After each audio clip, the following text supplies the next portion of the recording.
The final day of the hearing was the 5th of March 1952. Once again, Ustad entered the courtroom alongside young students and thousands of different classes of people who appreciated him. To prevent the large crowds from slowing down the court proceedings, like last time, a long line of police were guarding the staircase and the corridors, and many of the areas in the court building were cordoned off. In saying this, the courtroom was still filled with a crowd of people. The trial commenced. The university student who had published a guide for youth was heard as a witness. In his statements, he stated that after reading many books from the East and the West, he got hold of the Risale-i Nur and found the matters discussed in them to be extremely beneficial for the mind, spirit, and heart. It had an important effect on his choices and morality. A guide for youth was a way to attain Iman and good conduct, and an effective way to preserve them for the youth. In publishing it with the hope of carrying out a service to his nation, he argued that he never saw anything that lent itself to criminality. Ustad's defense speech. From my long oppressed and adventurous life, I will provide a rather brief request. I ask of you to please listen. The court allowed for Ustad to freely and comfortably deliver his broad defense speech. Honorable judges, I have been the victim of unimaginable betrayals, torture, surveillance, and imprisonment lasting 28 years. The basis of all of these accusations and speculations are a few points. 1. Their foremost accusation is that I am considered to be against the regime. It is well known that every government in the world has opposition. So long as public order and security are not harmed, nobody can be held to blame for the thoughts and methods that their conscience and hearts have accepted. This is a self-evident legal.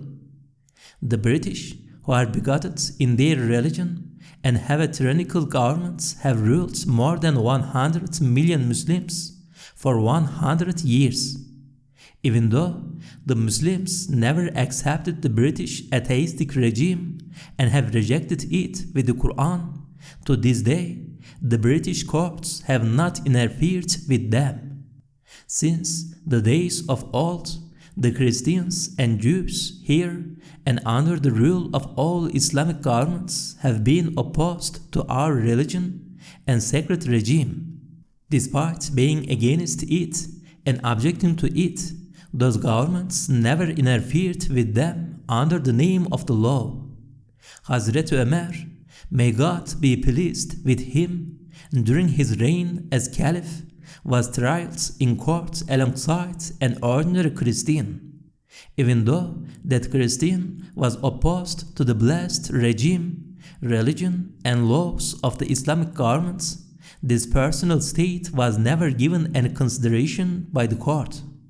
This clearly shows that institutions concerned with justice should not be influenced by any movements and can never be biased in any way. This founding principle for freedom of religion and freedom of conscience is such that it is prevalent and dominant in the East and West and in all the world's institutions of justice which are not communist. Trusting this founding principle of freedom of religion and conscience and relying on the hundreds of ayat from the Qur'an, if I have expressed my opposition to the part of civilization that is corrupt and the absolute despotism which spreads under the veil of freedom and the heaviest pressures imposed on religion and the religious under the mask of secularism, does that make me step outside the bounds of the law? Or does that make it a truthful and sincere defense of the Constitution? Opposition to injustice, oppression, lawlessness is never considered a crime in any government. In fact, opposition has always been a lawful and sincere means of ensuring the balance of justice. 2. The second accusation made to justify the tyranny and suffering perpetrated against me is breaching public security and public order. I have been punished for 28 years for the suspicion of the imagination and false accusation. They dragged me from one town to another, from one court to another. I was sent from one prison to another. They did not allow me to see anyone. They isolated me, poisoned me, and subjected me to all kinds of insult. As for all the 500,000 committed Nur students, we are the spiritual guardians of security and public order of this country. To ascribe us with such an accusation is a very big sin. Despite being betrayed in such oppressive ways, we have never responded with our emotions. We have never stopped our efforts to restore security and public order in the hearts and to serve Iman and Qur'an. We have never held back from saving the heedless who have strayed to anarchy and from rescuing them from its terrifying swamps. Esteemed judges, I tell you this with certainty, this is not an unproven claim. After long and detailed investigations, the 6 courts of the 6 provinces in which I have been oppressed and exiled have not recorded an event taking place that could be deemed to disrupt public order and security. This proves that the students studying in the Nur School of Knowledge work on the hearts.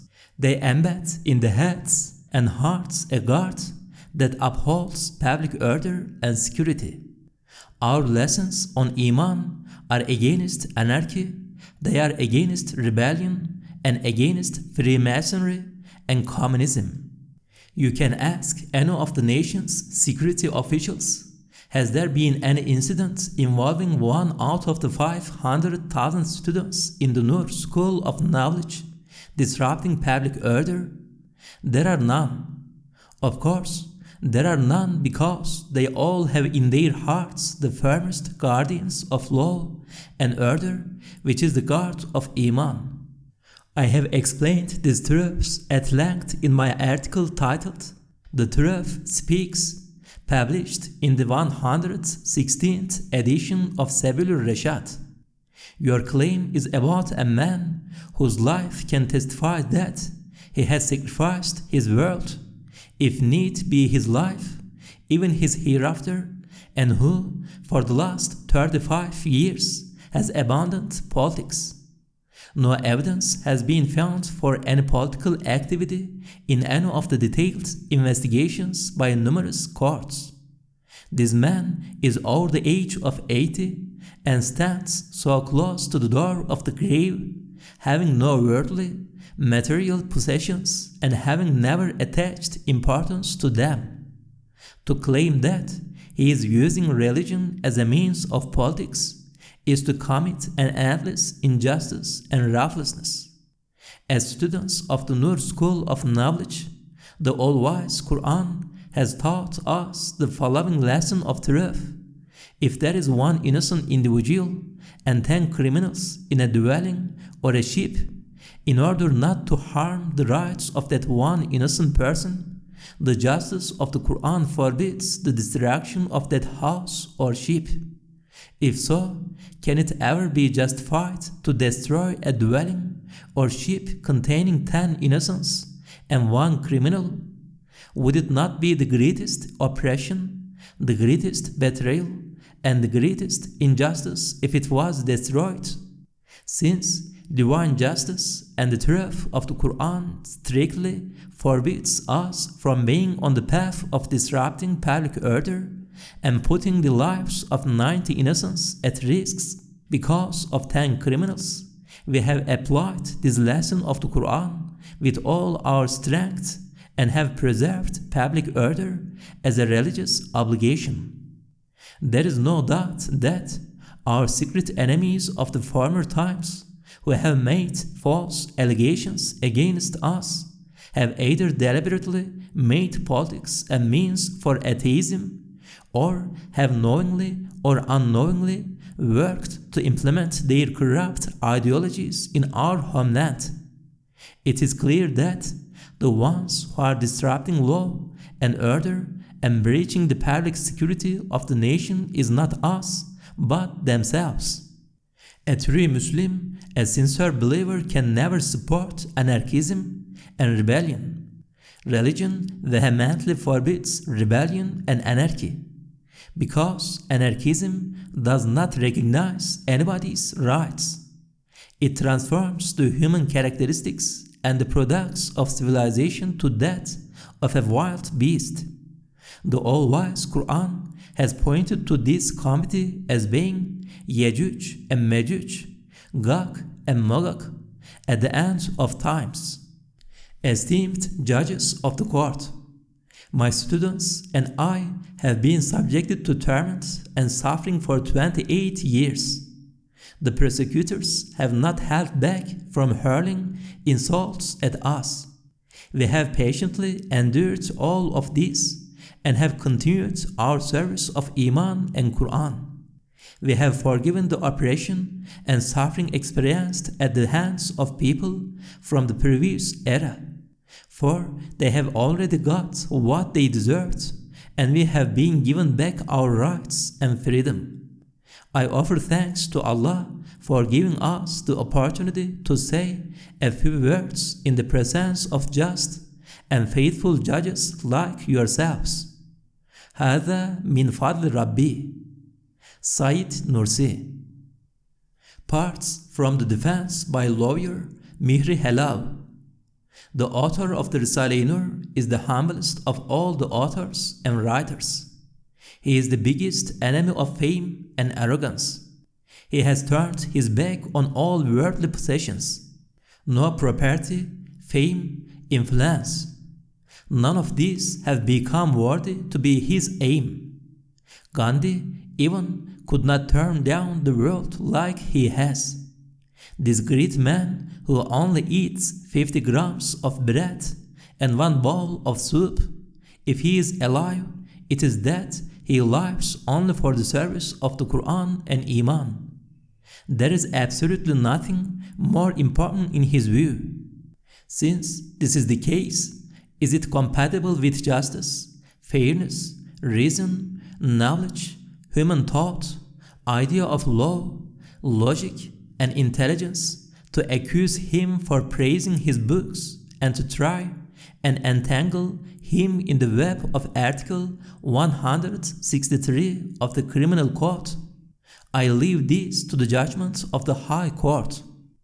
I would like to say a few words regarding the claim of opposition to the government and end with my requests.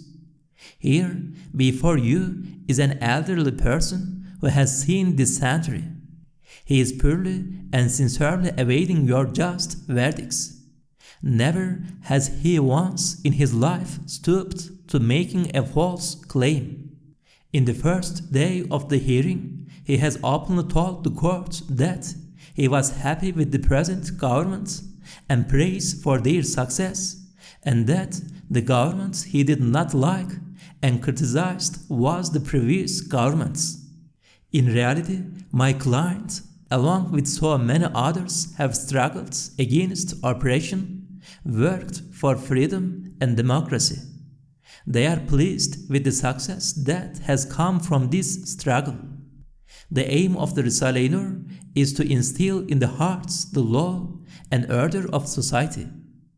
Just as people in politics work to restore social order and people's rights and freedoms in the fields of politics, so too, in the spiritual field, the author of the Risale-i Nur is working in the spiritual field to place this in their hearts.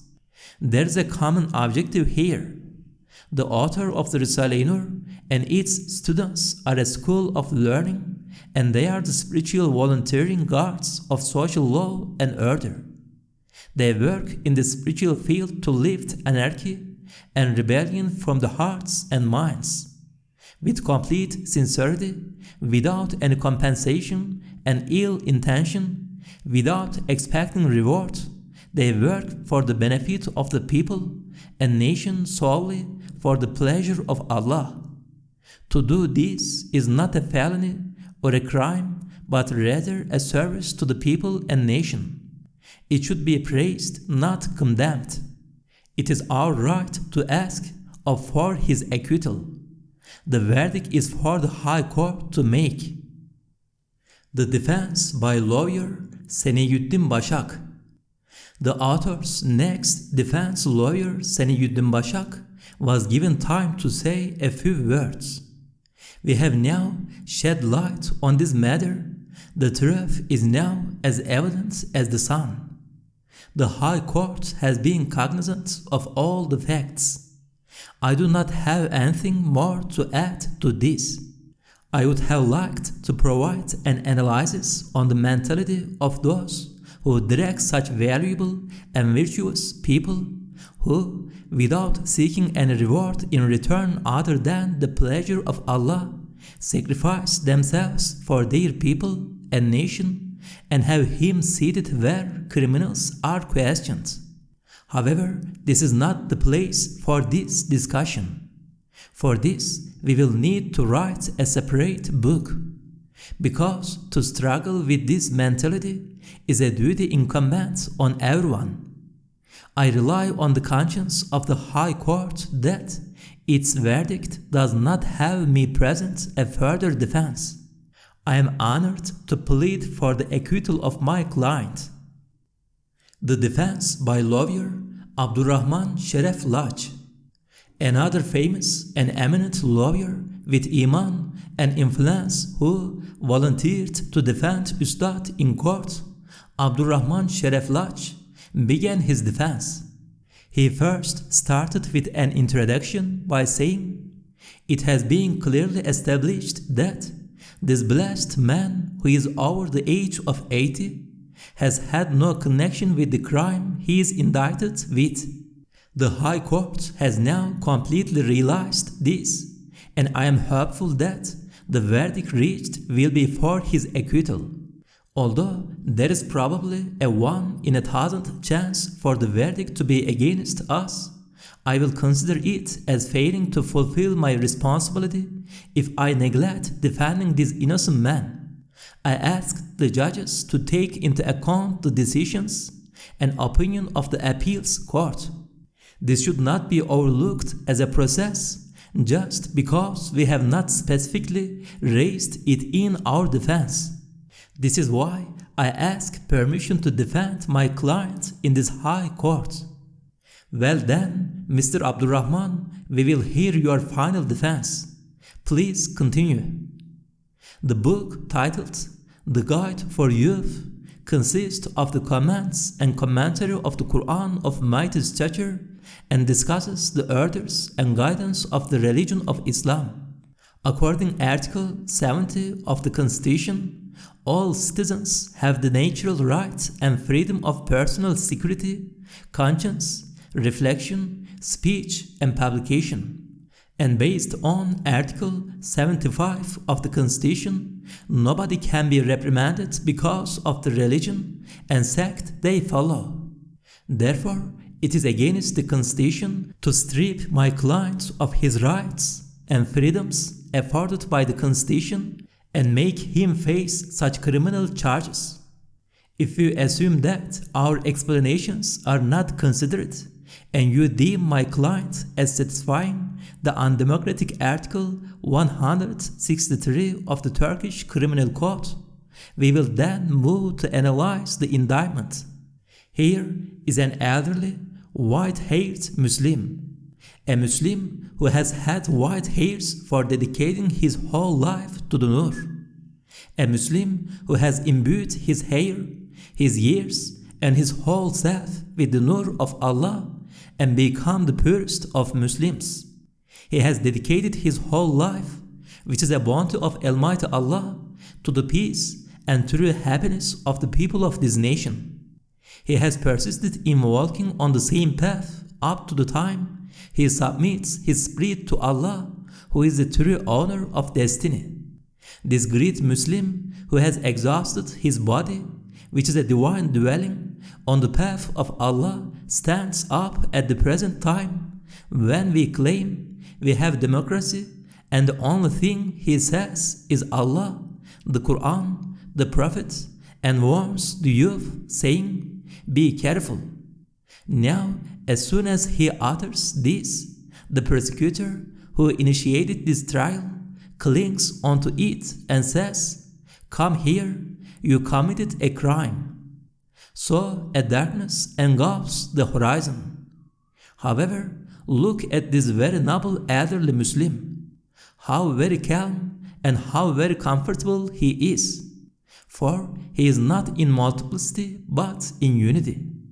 He is unwearied of the darkness of the night and the many colors of the day. He is in the prison of calamity, viewing happiness.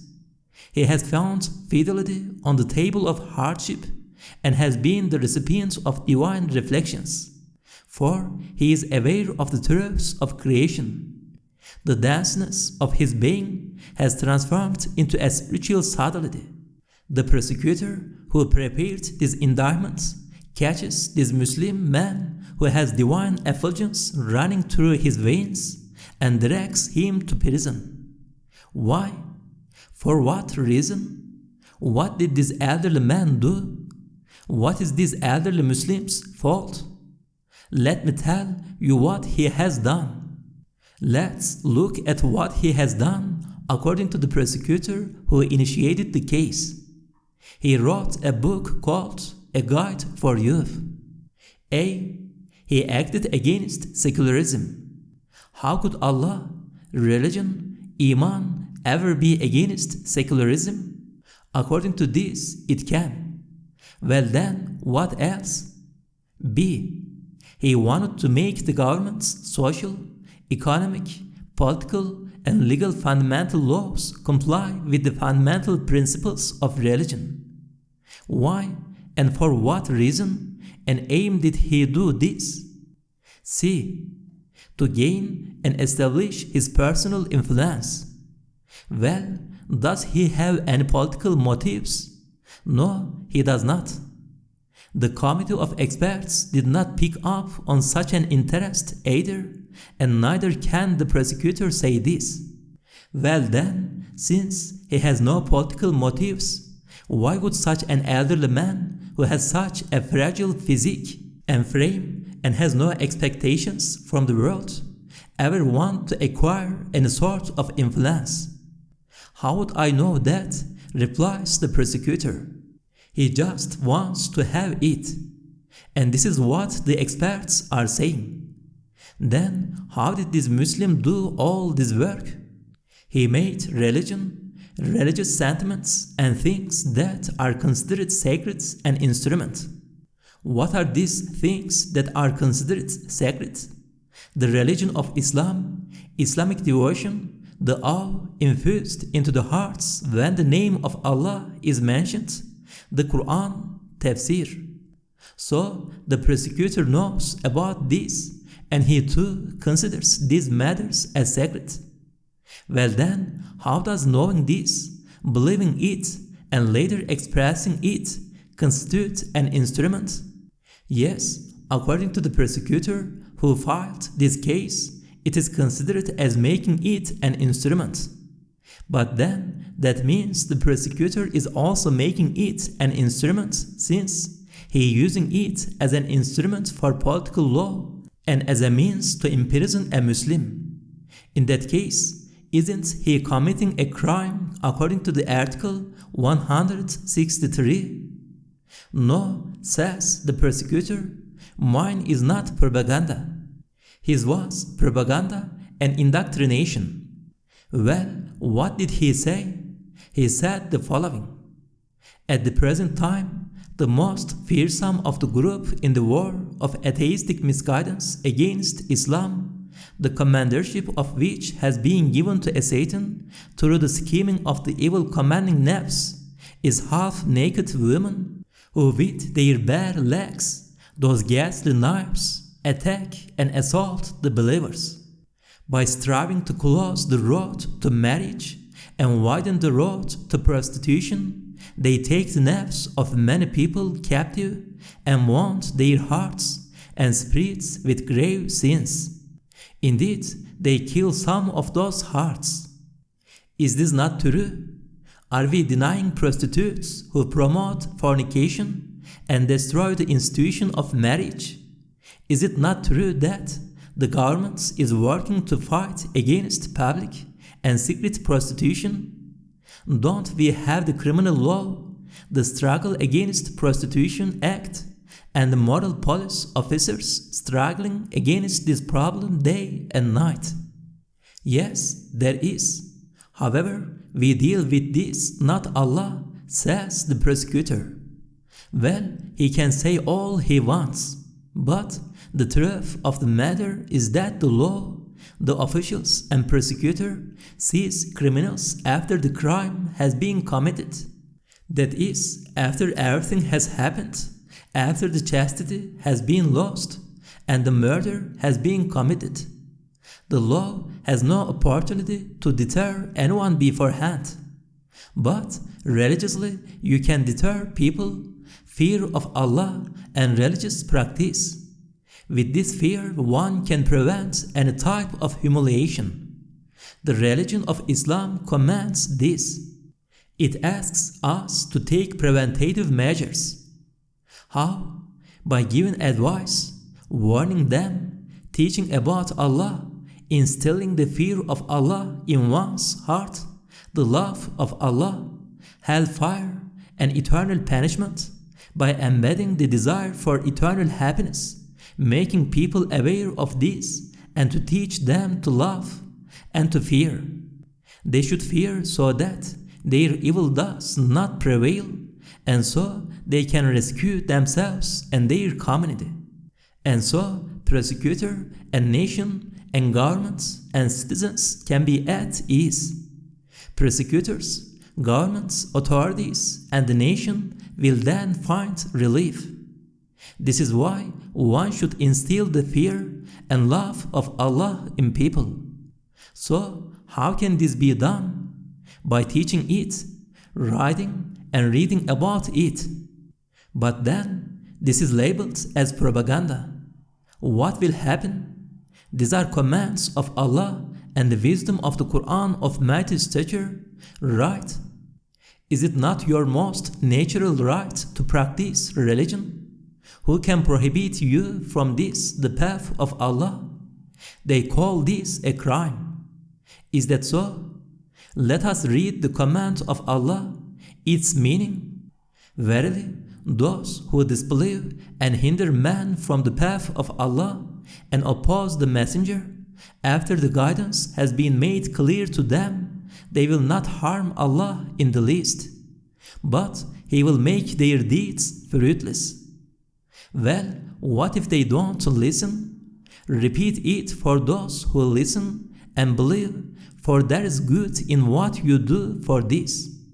It is good for mankind, the community, citizens, governments, and nation. It protects us from evil and calamities. Say to the believers, its meaning, O you who believe, obey Allah and His Messenger, and render not vain your deeds. And if they don't believe this, tell them, beware, beware of the danger to your nation and citizens. This danger is not in religion or religious propaganda, but in unbelief. Our Prime Minister also said this. Conservatism has never been seen as posing a threat to this nation. Today, there is nothing which can stop the propagation of religion. No need remains to take precautions.